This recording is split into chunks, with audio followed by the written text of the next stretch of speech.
सभी को नमस्कार। हम नए सिलेबस के अकॉर्डिंग जो चर्चा कर रहे हैं उसमें देखो अपना पहला और दूसरा लेसन कंप्लीट हो चुका था और आज के वीडियो में अपन चर्चा करेंगे पार्ट 3 और पार्ट 4 को लेकर।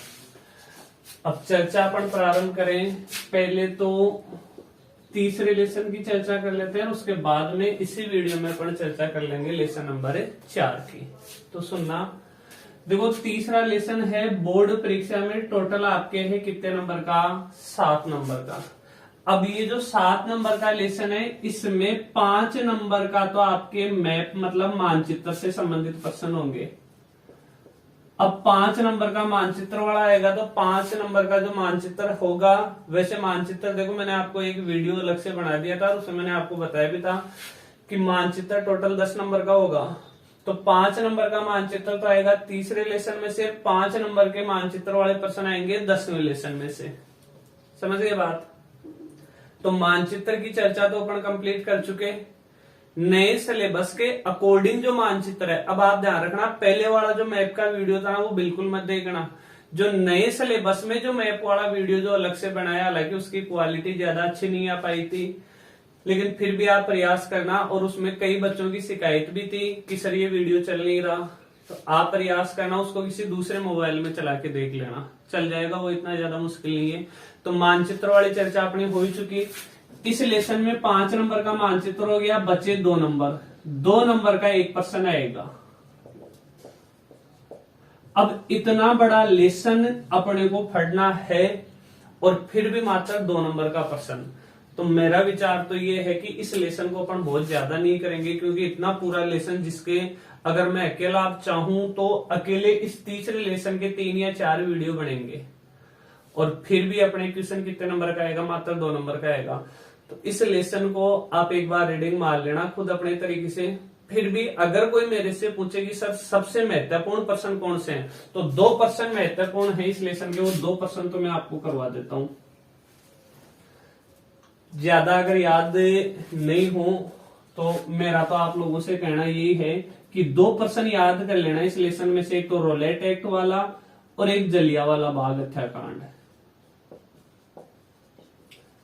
क्योंकि ये 2 प्रश्न काफी महत्वपूर्ण है। मुझे जहां तक लगता है जो 2 नंबर का एक प्रश्न होगा वो इन दोनों में से कोई सा एक आ ही जाएगा। तो इन 2 प्रश्नों की अपन चर्चा करेंगे, उसके बाद तीसरा लेसन अपना कंप्लीट होगा। फिर अपन चर्चा करेंगे इसी वीडियो में कौन से लेसन की, चौथे लेसन की। तो तीसरे लेसन के जो एक क्वेश्चन तीसरे लेसन में से जो 2 नंबर का होगा उसकी अपन चर्चा करेंगे और उसमें चर्चा करेंगे अपन 2 क्वेश्चन को लेकर। समझ गए बात? तो पहले तो अपन चर्चा करते हैं रोलेट एक्ट की और उसके बाद में चर्चा करेंगे जलियांवाला बाग हत्याकांड की।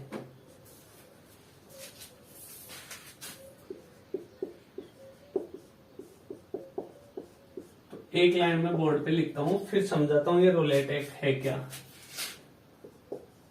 ये अपने को पता है उस समय भारत में शासन था किसका, अंग्रेजों का, मतलब ब्रिटेन का। तो सरकार भी किसकी उस समय, ब्रिटिश।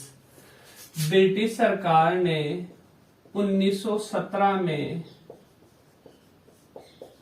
सर सिडनी रोलेट, क्या नाम था व्यक्ति का, सर सिडनी रोलेट, नीचे लिख देता हूं इसको। 1917 में सर सिडनी रोलेट की अध्यक्षता में एक समिति का गठन किया। एक समिति का गठन किया। इस समिति की सिफारिश पर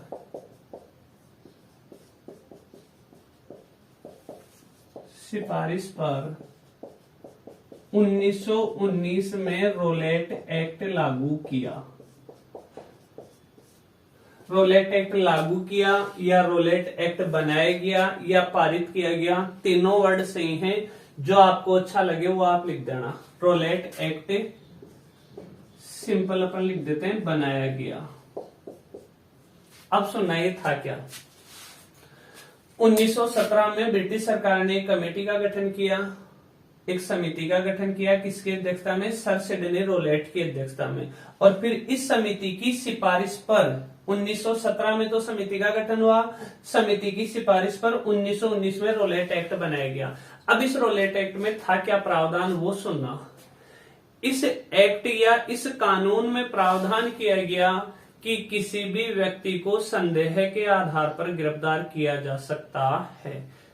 उस समय की स्थिति परिस्थिति समझना, उस समय पूरे देश में अंग्रेजों के प्रति जो माहौल था, पूरे देश में ऐसा माहौल था कि इन अंग्रेजों को भारत से भगाया जाए, इसलिए जगह जगह अंग्रेजों के खिलाफ भारतीयों द्वारा आंदोलन किया जा रहा था।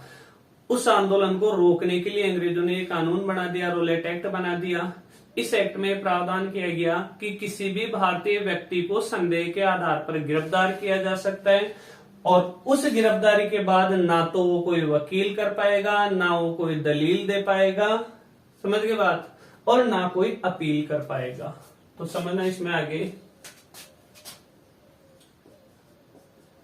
इस एक्ट के तहत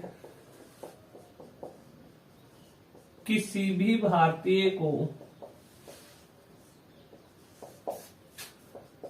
संदेह के आधार पर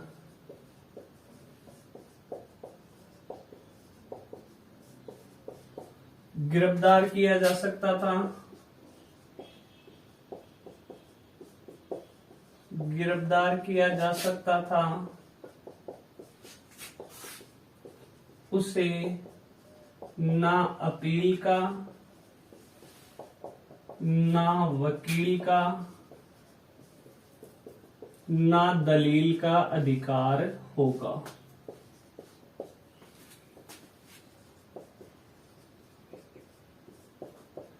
देखो, अब अगर कोई व्यक्ति अपराध करता है, वर्तमान समय की बात करूं, कोई व्यक्ति यदि अपराध करता है तो पुलिस वाले उसको गिरफ्तार करते हैं। गिरफ्तार करने के बाद 24 घंटे के अंदर अंदर पुलिस वाले उस व्यक्ति को न्यायालय में मतलब कोर्ट में पेश करते हैं। कोर्ट में पेश करने के बाद कोर्ट में वह अपील कर सकता है, समझ गए बात। न्यायपालिका में वह व्यक्ति जिसको गिरफ्तार किया गया है, वह व्यक्ति न्यायपालिका में क्या कर सकता है? अपील कर सकता है।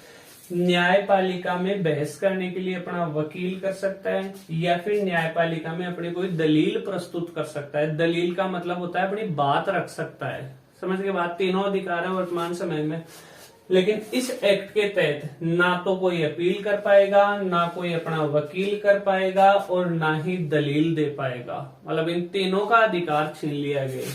तो ना अपील का, ना वकील का, ना ही दलील का अधिकार होगा। इन तीनों का अधिकार ही नहीं होगा। ये एक्ट कौन सा था? Rowlatt act. तो रोलेट एक्ट के बारे में 2 पॉइंट, और क्वेश्चन कितने नंबर का? 2 नंबर का। चलो ले इसका स्क्रीनशॉट।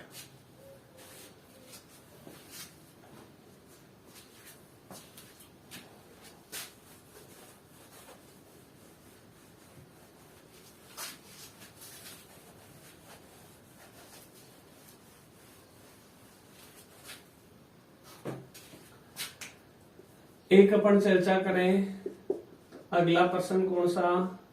जलियांवाला बाग हत्याकांड, इसके बारे में सुनना। क्या कि भाई अपने को पता है कि रोलेट एक्ट एक काला कानून था, एक खराब कानून था। रोलेट एक्ट इतना गलत कानून था कि उसको काला कानून भी कहा गया है। आप लिखना चाहो तो इसमें ये लाइन और जोड़ सकते हो कि इसे काला कानून भी कहा गया है। तो अब जब वो इतना गलत कानून था, तो उस एक्ट मतलब रोलेट एक्ट के विरोध में एक सभा का आयोजन किया गया था। कुछ भारतीय इकट्ठे हो गए और उन्होंने एक सभा का आयोजन किया। किसके विरोध में? रोलेट एक्ट के विरोध में। कब हुआ था उस सभा का आयोजन? 13 अप्रैल 1919 को। कहा हुआ था? पंजाब में एक जगह पड़ती है, कौन सी? अमृतसर। अमृतसर में एक बाग है, बाग का नाम कौन सा है? जलियांवाला बाग। तो 13 अप्रैल 1919 को अमृतसर के जलियांवाला बाग में रोलेट एक्ट के विरोध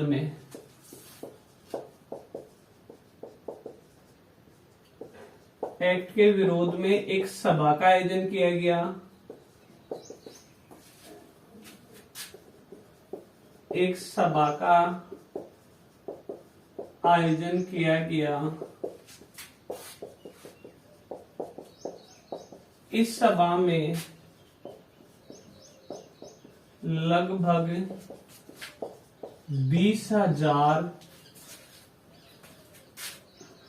महिला, वृद्ध, बच्चों आदि ने भाग लिया। 20,000 पुरुष भी लिख लेना, पुरुष, महिला, वृद्ध, बच्चों आदि ने भाग लिया।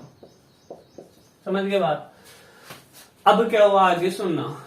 जलियांवाला बाग में एकदम शांतिपूर्ण तरीके से सभा का आयोजन चल रहा था। एक अंग्रेज अधिकारी था जिसका नाम था जनरल डायर। वो जनरल डायर बड़ी सी सेना लेकर आया और जहां उस गार्डन में, उस बाग में सभा का आयोजन हो रहा था, उस बाग को या उस गार्डन को उस जनरल डायर ने चारों ओर से घेर लिया। चारों ओर से बाग को घेर लिया और उस बाग में सभा का आयोजन हो ही रहा था। जनरल डायर ने अपने सैनिकों को आदेश दिया कि इन पर क्या बरसाओ, गोलियां बरसाओ। अंग्रेज सैनिकों ने अंधाधुंध तरीके से उन बच्चे, महिला, बुजुर्ग, पुरुष सब पर गोलियां बरसाना प्रारंभ किया। ये कहा जाता है कि इसमें लगभग 1,000 लोग मारे गए और इसे ही क्या कहा जाता है, जलियांवाला बाग हत्याकांड।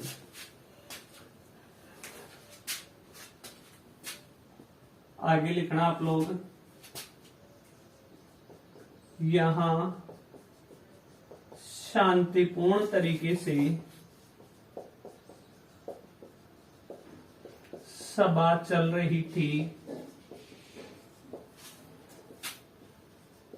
अंग्रेज अधिकारी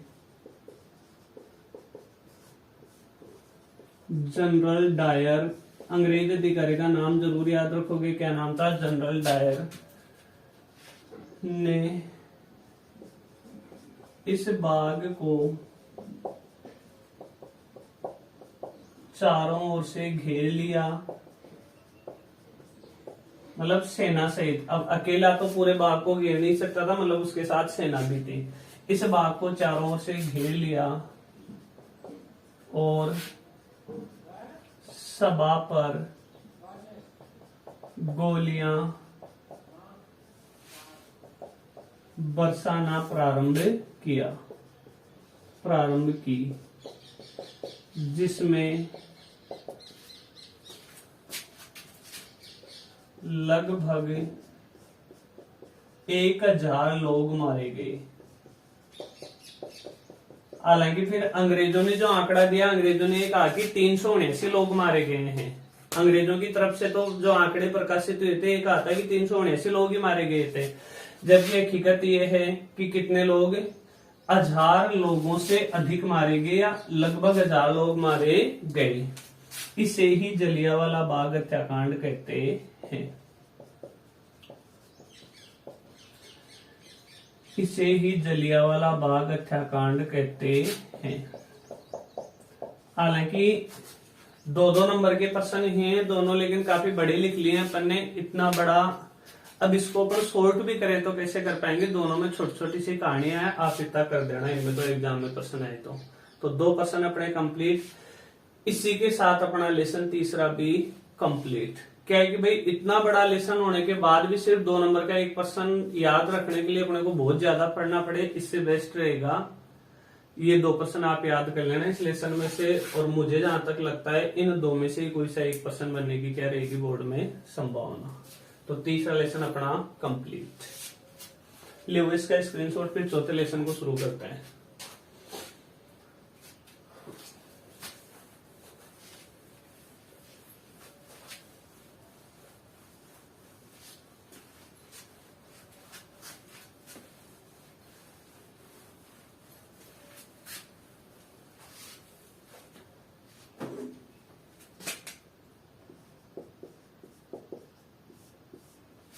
पार्ट 4। अब समझना पहले तो कि चौथे लेसन में से क्वेश्चन क्या कैसे हैं बोर्ड परीक्षा में। एक तो देखो कुछ बच्चों का कमेंट्स ये भी था, पहला जो लेसन मैंने करवाया कि सर मॉडल पेपर में तो इसमें पहले लेसन में 5 नंबर का प्रश्न दे रखा है, कई बोल रहे थे 4 नंबर का प्रश्न दे रखा है। बेटा आप जो मॉडल पेपर देख रहे हो वो पुराने सिलेबस के अकॉर्डिंग देख रहे हो। जो नया वाला सिलेबस है उसकी जो बोर्ड परीक्षा का जो पैटर्न रहेगा ना, वो यही पैटर्न रहेगा जो मैं आपके साथ अब वर्तमान में जो शेयर कर रहा हूं, जो अपन वर्तमान में जो चर्चा कर रहे हैं, इसके अकॉर्डिंग पेपर बनेगा। समझ गए बात? तो आप कुछ बच्चे जो मॉडल पेपर देख रहे हैं वो पुराने वाला देख रहे हैं, तो ये आपको ध्यान रखना है वर्तमान जो पैटर्न है उसका। चौथा लेसन आपके बोर्ड परीक्षा में होगा कितने नंबर का? 2 नंबर का। 2 नंबर के प्रश्न आएंगे और प्रश्न भी कितने आएंगे? 2 प्रश्न आएंगे। दोनों प्रश्न कितने नंबर के रहेंगे? 1-1 नंबर के। मतलब 1-1 नंबर के कितने प्रश्न बनते हैं चौथे लेसन में से? 2 प्रश्न। इन 2 में से रहेगा एक तो ऑब्जेक्टिव रहेगा और एक आपके रिटर्न वाला रहेगा। तो मतलब 1-1 नंबर के 2 प्रश्न है। इसका मतलब छोटे छोटे जो भी प्रश्न है ना उनकी अपने को चर्चा करनी है। कौन से लेसन में? चौथे लेसन में। तो छोटे छोटे कुछ प्रश्न बनाए हैं मैंने, वो प्रश्न आप देखते जाना, वो मैं बोर्ड पे लिखता जाता हूं।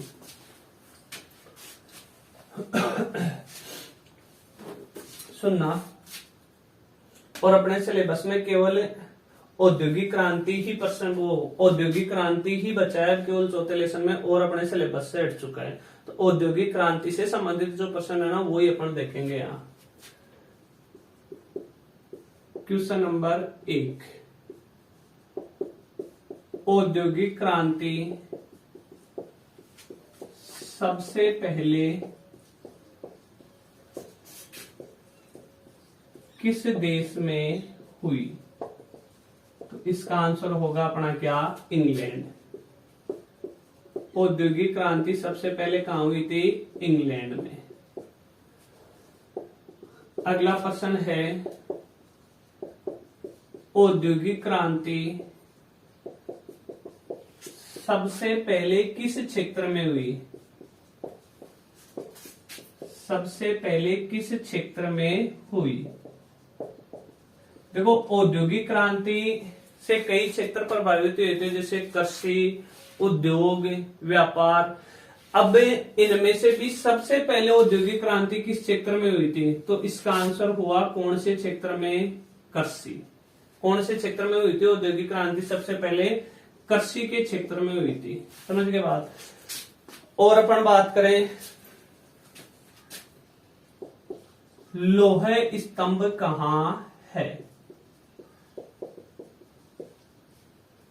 तो लौह स्तंभ कहां है?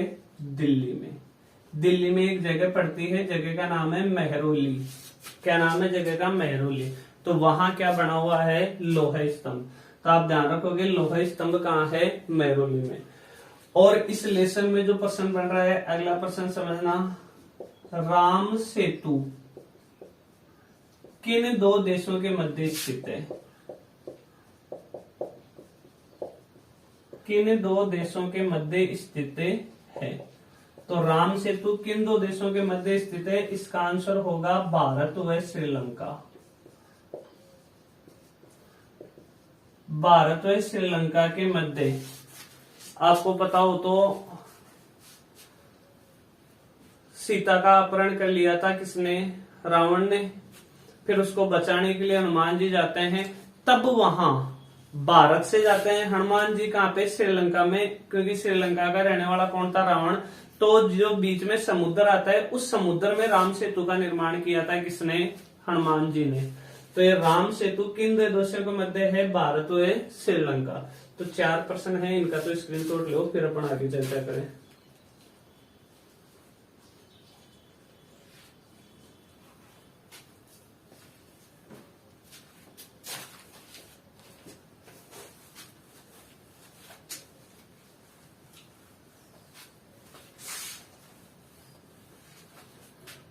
अगला प्रश्न देखना, क्वेश्चन 5।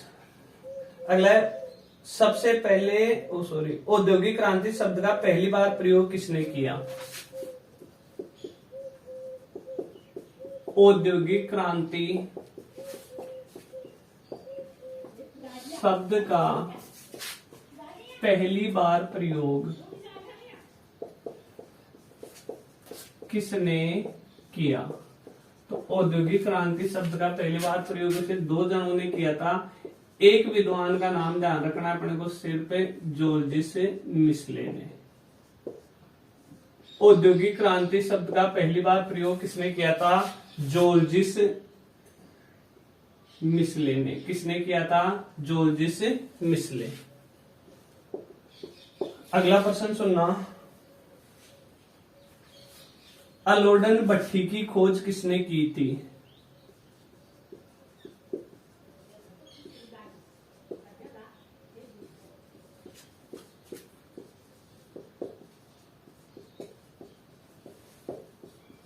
अलोडन भट्टी की खोज किसने की थी? तो इसका आंसर होगा हेनरी कोर्ट ने। किसने की थी? Henry court. देखो एलोडन भट्टी क्या होती है? जब लोहे को पिघलाया जाता है उसके बाद में, पिघलाने के बाद लोहे में कुछ अशुद्धियां रह जाती हैं। लोहे में रहने वाली अशुद्धियों को दूर करने के काम में आती है क्या? अलोडन भट्टी। मतलब अशुद्ध लोहा है, अब उसको शुद्ध करना है तो किसमें किया जाता है? अलोडन भट्टी में किया जाता है। तो ये ध्यान रखना है, अलोडन भट्टी का आविष्कार या अलोडन भट्टी की खोज किसने की थी? हेनरी कोर्ट ने।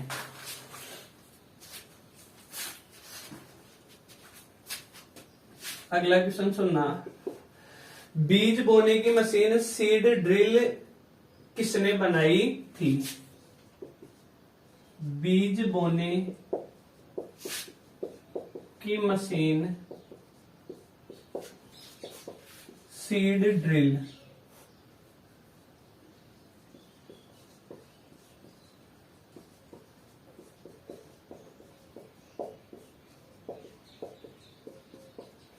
किसने बनाई थी? इसका आंसर होगा जेथ्रोटल।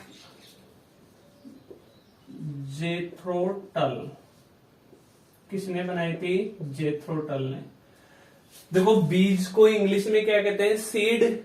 ड्रिल का मतलब छेद करने वाली मशीन। तो देखो जमीन में अपन जो बीज बोते हैं, आजकल तो ट्रैक्टर वगैरह से जुताई होती है, ट्रैक्टर में आराम से बीज नीचे पड़ता रहता है मशीन से और जुताई होती रहती है। तो आजकल तो ट्रैक्टर वगैरह से अपन बीज की बुआई करते हैं, लेकिन सबसे पहले बीज बोने की जो मशीन आई थी उसका नाम था क्या? Seed drill. ये भी आपसे पूछा जा सकता है कि बीज बोने वाली मशीन का क्या नाम है? Seed drill. इस सीड ड्रिल का निर्माण किसने कराया था? मतलब किसने बनाई थी ये? तो इसका आंसर होगा जेथ्रोटल ने। समझ गए बात? अगला प्रश्न है, फसल चक्र का सिद्धांत किसने दिया था? फसल चक्र का सिद्धांत किसने दिया था? तो ये दिया था टाउनसेंड ने। क्या नाम था? टाउनसेंड।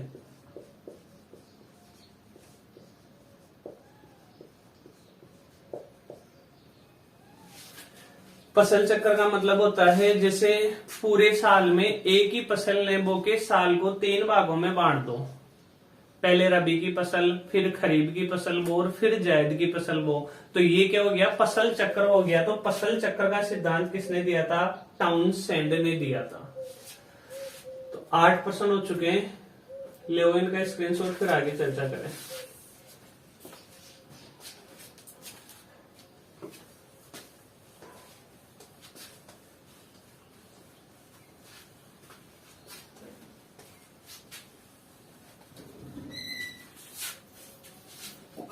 अगला प्रश्न सुनना। अब 1 नंबर के अगले प्रश्न की अपन चर्चा करें तो अगला है, फ्लाइंग शटल लूम का आविष्कार किसने किया था?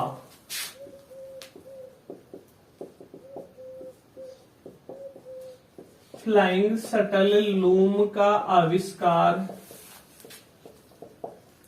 किसने किया था? तो पहले तो इसका आंसर सुनना है। इसका आंसर क्या है? जॉन के।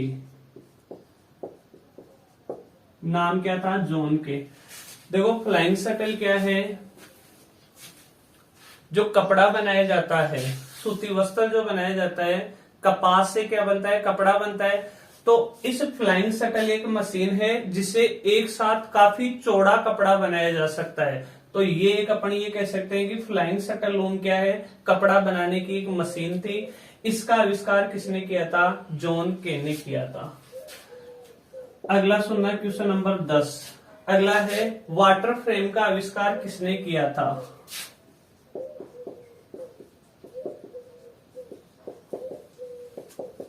वाटर फ्रेम का आविष्कार किसने किया था? तो इसका आंसर होगा क्या? रिचर्ड आर्कराइट ने। देखो वाटर फ्रेम क्या काम में आता था? धागे को अधिक मजबूती देने के काम में आता था क्या? Water frame.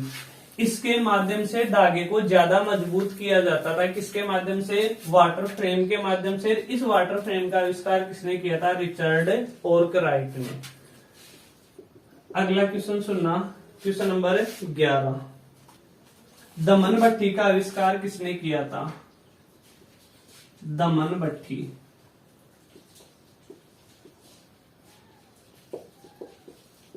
दमन भट्टी का आविष्कार किसने किया था? तो दमन भट्टी का आविष्कार किया था किसने? अब्राहम डर्बी ने। देखो दमन भट्टी क्या काम में आती थी? जैसे आपने लोहार देखे होंगे जो एक भट्टी जला के रखते हैं जिसमें कोयला रखते हैं और उसमें लोहे को पिघलाते हैं। वही क्या होती थी? दमन भट्टी होती थी। दमन भट्टी में क्या किया जाता है? लोहे को पिघलाया जाता है। तो इस दमन भट्टी का आविष्कार किसने किया था? अब्राहम डर्बी ने किया था दमन भट्टी का आविष्कार। अगला प्रश्न सुनना, वाष्प चलित नौका का आविष्कार किसने किया था? वाष्प चलित नौका का आविष्कार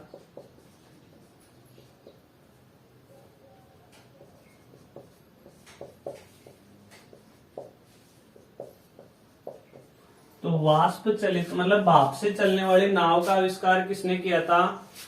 ये किया था किसने? रॉबर्ट फुल्टन ने।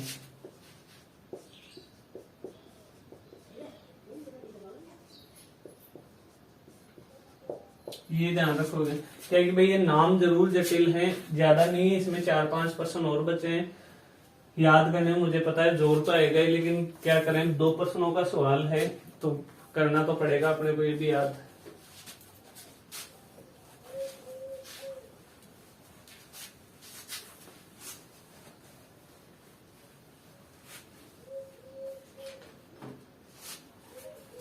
अगला है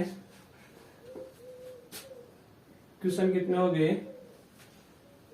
12 हो गए होंगे शायद, क्यों वो आप देख लेना कितने हो चुके हैं। हो सकता है एक आधा बीच में छूटा नहीं है। अगर वो 11 संख्या मैंने लिख दी तो यहाँ 12 आएगा, 12 लिख दी तो यहाँ 13 आएगा। तो आप कहीं सोचो कि वहां सर ने 11 लिखा है, क्वेश्चन छूट तो नहीं गया। अब वो क्या है कि मुझे संख्या याद नहीं है कौन सा लिखा था मैंने। अगला प्रश्न देखना, स्वेज नहर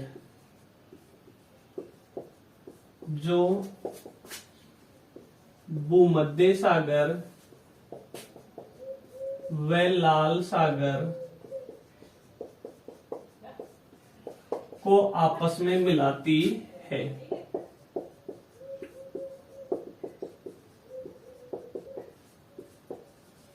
आगे है, इस स्वेज नहर का निर्माण किसने किया? इस स्वेज नहर का निर्माण किसने किया? तो इसका आंसर होगा फर्टिनोद द लेस्पेथ।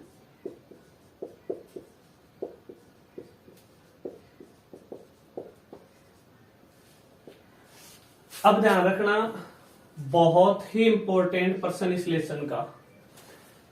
या तो ये पूछा जा सकता है स्वेज नहर का निर्माण किसने किया, तो आंसर क्या होगा? फर्टिनोद द लेस्पेथ। इससे भी अच्छा प्रश्न ये बनता है इसमें कि भूमध्य सागर व लाल सागर को मिलाने वाली नहर कौन सी है? स्वेज नहर। आपसे ये भी पूछा जा सकता है स्वेज नहर किन 2 सागर को आपस में मिलाती है, तो किन्हें मिलाती है? भूमध्य सागर व लाल सागर को। इस प्रश्न को आप सही तरीके से याद रख लेना। अगला प्रश्न है, 1830 में पहली रेलगाड़ी